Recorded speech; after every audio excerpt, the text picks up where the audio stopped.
There are 3 fish that every diabetic should know about, and 2 that could silently be damaging your kidneys and nervous system without ever raising your blood sugar. I'm Dr. Isabelle Montoya, and in this space called Diabetes in Balance, my mission is to help you make smart, informed decisions that stabilize your blood sugar without extreme diets or unnecessary restrictions.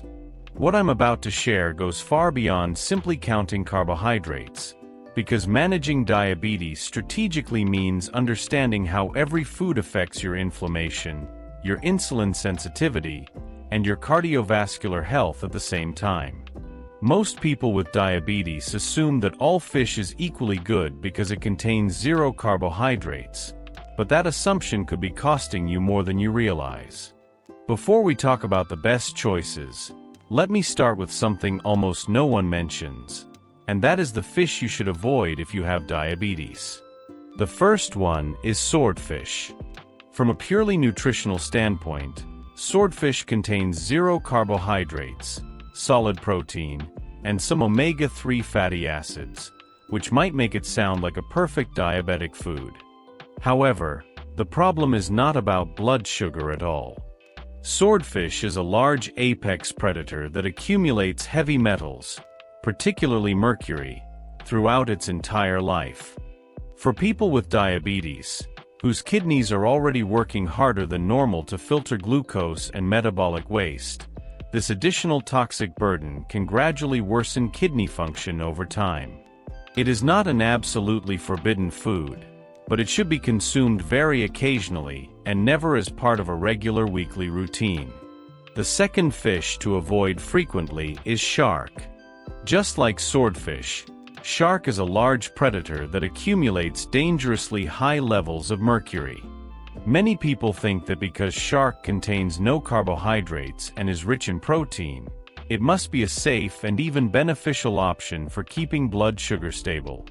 Technically, it does not cause a glycemic spike, but diabetes is not only about immediate blood sugar.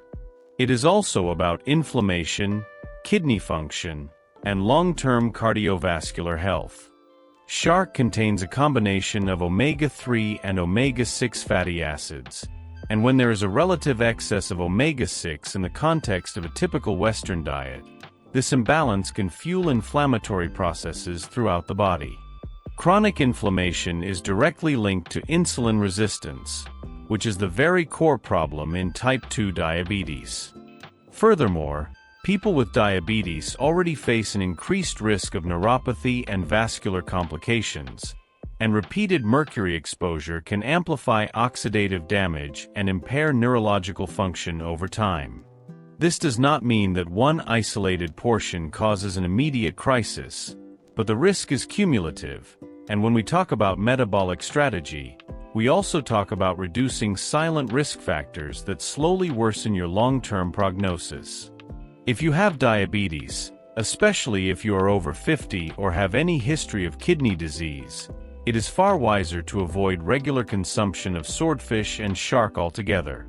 Now that you understand what to avoid, let us move to what truly matters: the fish that can actively help you stabilize your blood sugar, protect your heart, and improve your insulin sensitivity.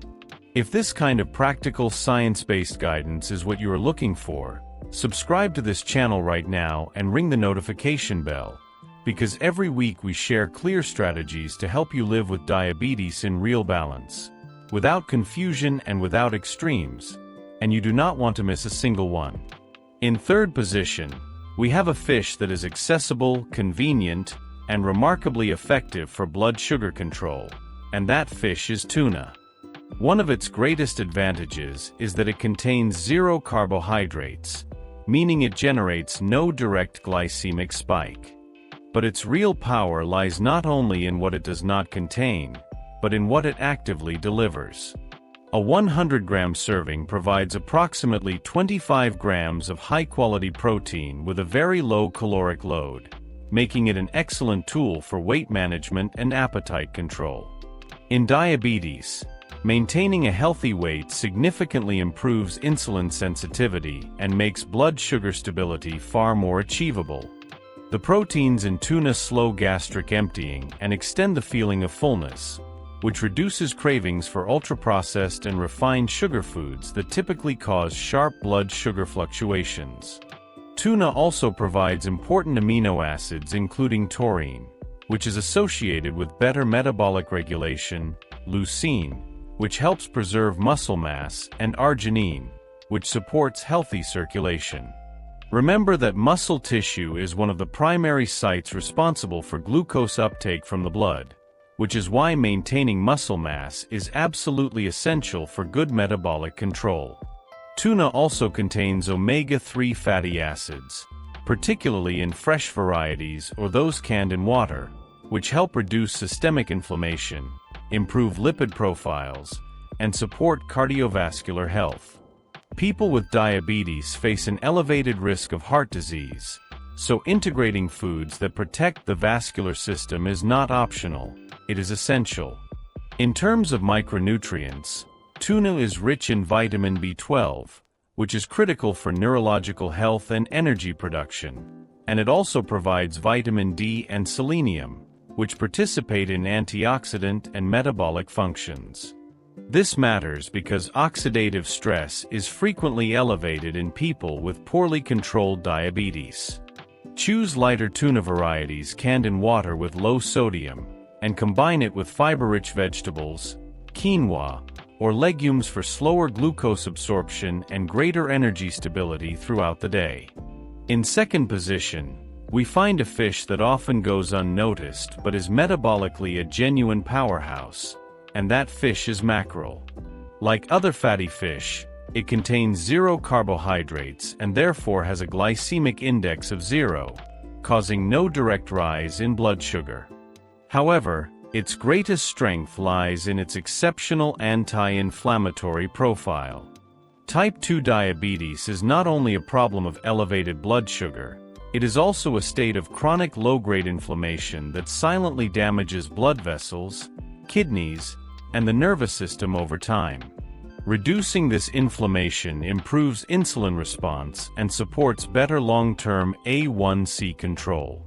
Mackerel is particularly rich in omega-3 fatty acids, known for their ability to lower inflammatory markers and improve cardiovascular health. These fatty acids help reduce triglycerides, improve blood vessel elasticity, and support healthy circulation throughout the body. A 100-gram portion provides approximately 20 grams of high-quality protein, which contributes to preserving muscle mass and prolonging satiety, meaning slower digestion, more progressive energy release, and a far lower likelihood of experiencing intense hunger just hours after eating. Mackerel also contains vitamin D, which plays a role in insulin function and immune system regulation, and many people with diabetes already have insufficient vitamin D levels, making this inclusion especially valuable. Choose Atlantic or Pacific mackerel varieties, which generally have lower mercury levels and are preferable for regular consumption, and prepare it baked, pan-seared, or grilled with olive oil, lemon, and natural herbs to preserve all of its anti-inflammatory benefits. In first position, considered by many specialists as the most complete fish for people with diabetes, we have salmon. This is not simply a source of high-quality protein, it is a strategic combination of nutrients that work together simultaneously on blood sugar, inflammation, and cardiovascular health. Containing 0 carbohydrates, its glycemic index is 0, meaning it causes no direct blood sugar increase, but its true value lies in how it influences insulin sensitivity and long-term metabolic stability.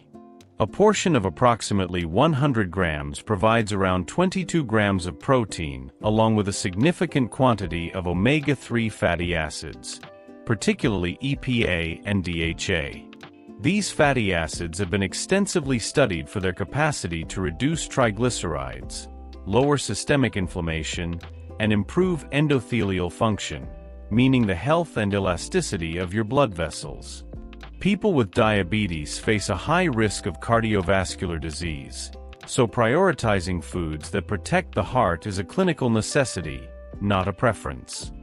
Salmon helps reduce oxidized LDL cholesterol and promotes a more balanced lipid profile, which indirectly supports better glycemic control.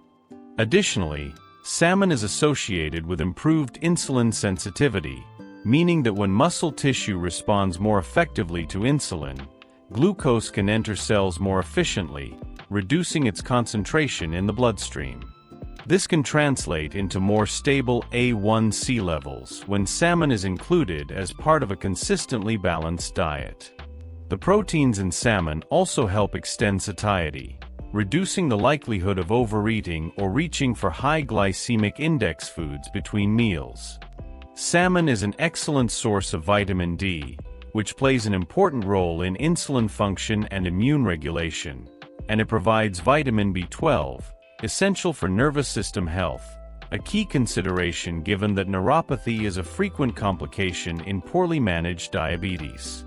Wild salmon is generally the best choice as it tends to contain higher omega-3 concentrations and fewer contaminants, and the healthiest preparation methods include baking, pan-searing, or steaming, accompanied by fiber-rich vegetables like asparagus, broccoli, or leafy green salads.